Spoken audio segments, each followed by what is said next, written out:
この駅は東京都にある JR 線において最も利用の少ない駅。果たしてどこにあるのだろうか。ここは1日およそ120万人が利用する東京駅。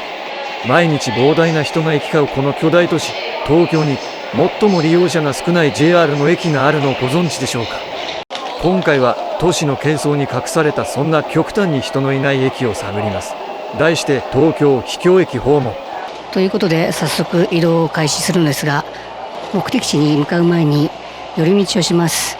寄り道の先は東京23区の JR の駅の中で最も利用者の少ない駅です。いやー、相変わらずこの乗り場まで来るのに時間がかかります。やってきました。遥か地下空間に建設された京葉線のホームです。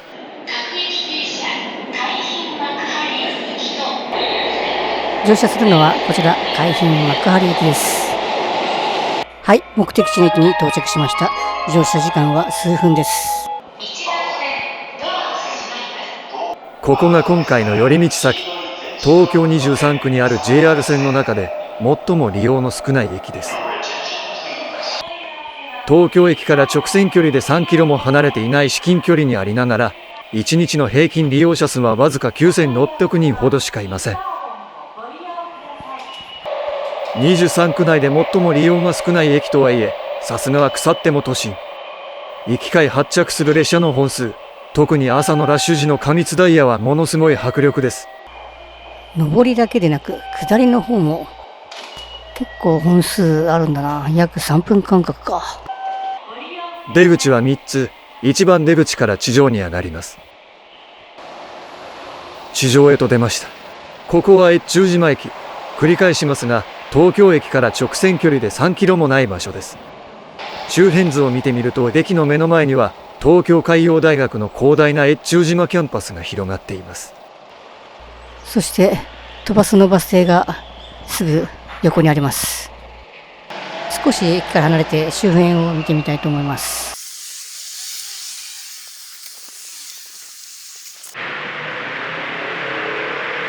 駅にほど近い。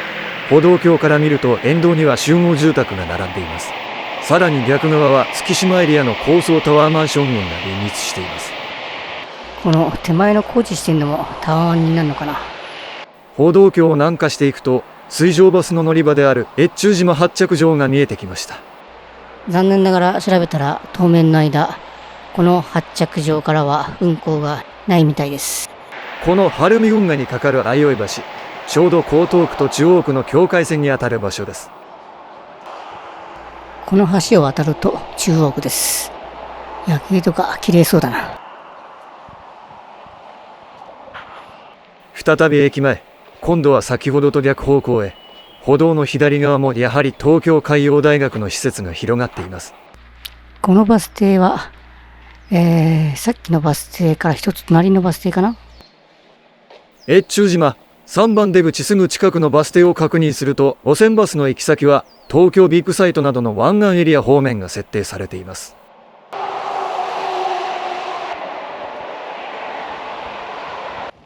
タワーマンション群とは対照的に、意外にも昔ながらの戸建て住宅が密集して並んでいる場所もあります。江戸初期の埋め立てにルーツを持つエリアだけに、古き良き下町の風情を色濃く感じさせます。こういう雰囲気の場所もあるんだ。海洋大学の施設の隣には、大手メディアであるスポーツ日本新聞社の東京本社ビル。さらにそのスポニチ東京本社の隣の区画には、都立の商業高校。そしてさらには物流大手福山通運の東京本部という巨大拠点が存在します。これだけ駅周辺の施設や環境を見る限り、学生、会社員、住民と駅を利用する需要は十分にありそうに思えますが、なぜ JR の23区内の駅で利用者が少ないのか不思議です。はい、再び越中島の駅に戻ってきました。ここから、今回の目的地に移動してきます。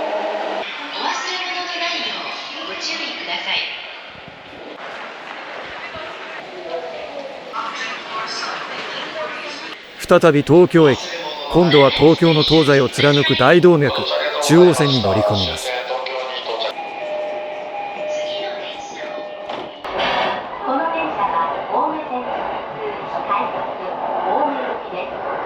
日本で最も利用者が多い巨大ターミナル新宿。ギネス記録にも認定されている通り、新宿駅の乗降客数は世界一でもあります。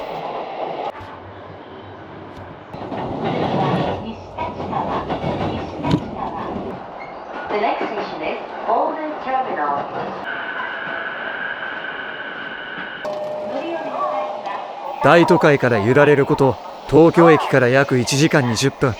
かつて青梅電気鉄道として開業した歴史を持つ拠点、青梅駅へとやってきました。青梅駅ではこの先の奥多摩方面と電車の接続があるみたいなので、先に止まっている電車に急ぎます。接続の電車に乗り換え、青梅駅を発車します。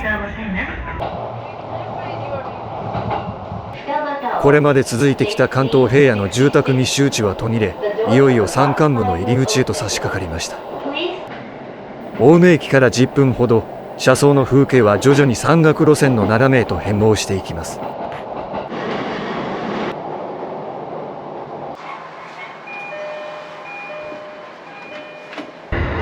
山間を縫うように走り抜け、間もなく目的地の駅へと到着します。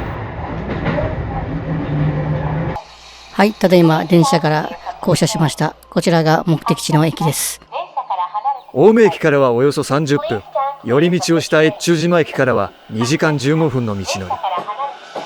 さて、降り立ったこちらの駅こそが東京都の JR において最も利用人数が少ないとされる駅です。ホームのすぐ脇は暗いトンネルに隣接。駅周辺を見渡すと建物はゼロではないものの、山林の斜面に数軒が点在する程度です。ホームの構造は一面一線の単式ホーム。幅は決して広くなく、うそうとした樹木に四方を囲まれています。現在この駅は完全な無人駅となっているため、JR 東日本からの正式な乗車時人の統計データは公表されていません。そのため、今回はデータが確実に存在している約15年ほど前の統計を参照しました。その当時の時点で、1日の利用客はわずか150人弱という数字でした。過疎化が進む地域の現状を鑑みると、もしかしたら現在ではもっと利用者が少なくなっているかもしれません。この圧倒的な緑の近さから、深い山間部にあることがよくわかります。そして、こちらの駅の名前は白丸駅。東京都奥多摩町にある秘境駅です。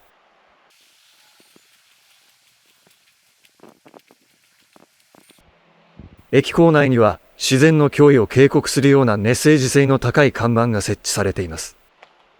これは郵便ポストではなく遭難を防ぐための登山計画書を入れる専用の箱。すごいなこれ。ホーム直結だな。驚くべきことに、ホームのすぐ隣には民家があり、なんとホームから直結する出入り口が設けられています。ホーム上には木目調にデザインされた小さな待合所が設置されている。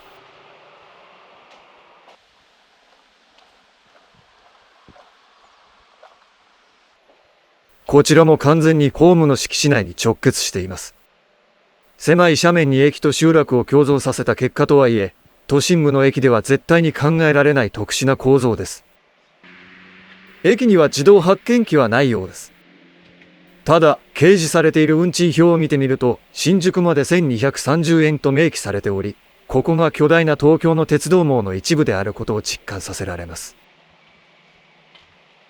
時刻表を確認。列車の本数は1時間に1本もしくは2本程度。発車時刻もかなりランダムに設定。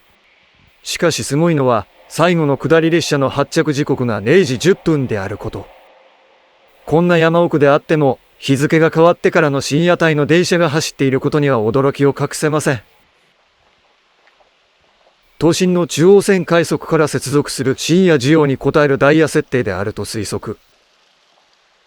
運賃表からだけでなく、時刻表からも大都市へつながっていることを想像させます。駅のこちら側は全体的に斜面になっていて、この先は登山コースと、そして老人ホーム、あとは神社があるのかな。駅の周りには商業施設らしき建物は見当たらず、まさに山の中腹の斜面を切り開いて無理やり作られた駅という雰囲気が漂っています。待合所のすぐ隣の白いテントのような構造物。あれは白丸という駅名にちなんだデザインなのだろうか。駅前のこのシャッターは前はお店だったのかな。そしてこっち先行くとどうなってんだろう。結構急な階段だな。ちょっと階段きつそうなのでこっちはやめとこう。この駅から降りる坂道も結構勾配ですね。駅からの下り坂を下ると駅入り口を示す看板を発見しました。しかし駅の存在をアピールするという意味ではあまりにも小さく控えめに感じます。少し駅から離れてみます。右側の建物は今は人がいなさそうですが、看板があるな。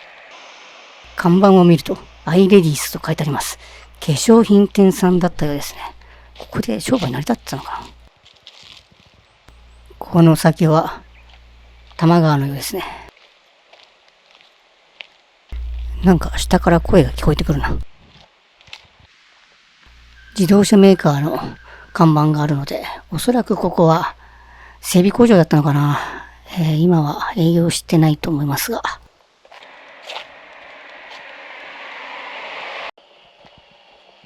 この上りは何だろう。サップ&サウナと書いてあります。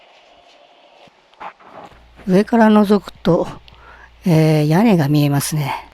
あの屋根がサウナなのかな。さっきの声の正体はここからか。駅入り口の付近には数軒の民家が静かに並んでいます。結構新しめの選挙ポスターが貼られているので、この辺りの家は現役かと思われます。この幹線道路は国道411号、通称青梅街道。江戸時代から甲州浦街道として機能してきた、この奥多摩地域の生命線ともいえる重要路線。コンビニを検索してみました。地域型の店舗がヒットしましたが、歩くと40分かかる距離。気軽に歩いて行けるような場所ではありませんでした。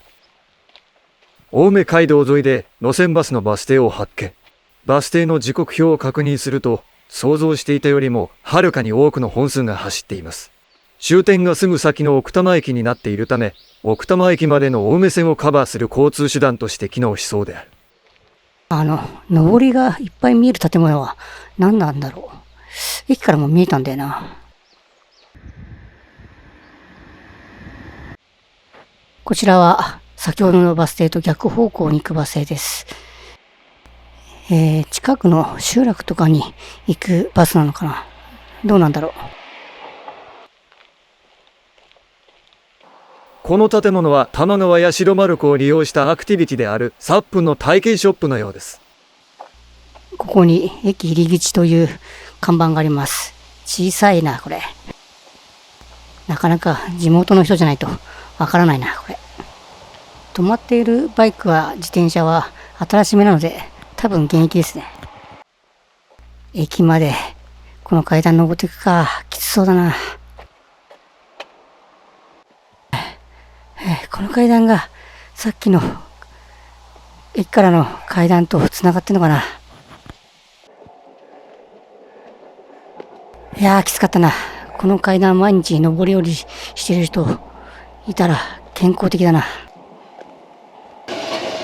過去の統計データによると、1日の利用者はわずか150人弱でワースト1。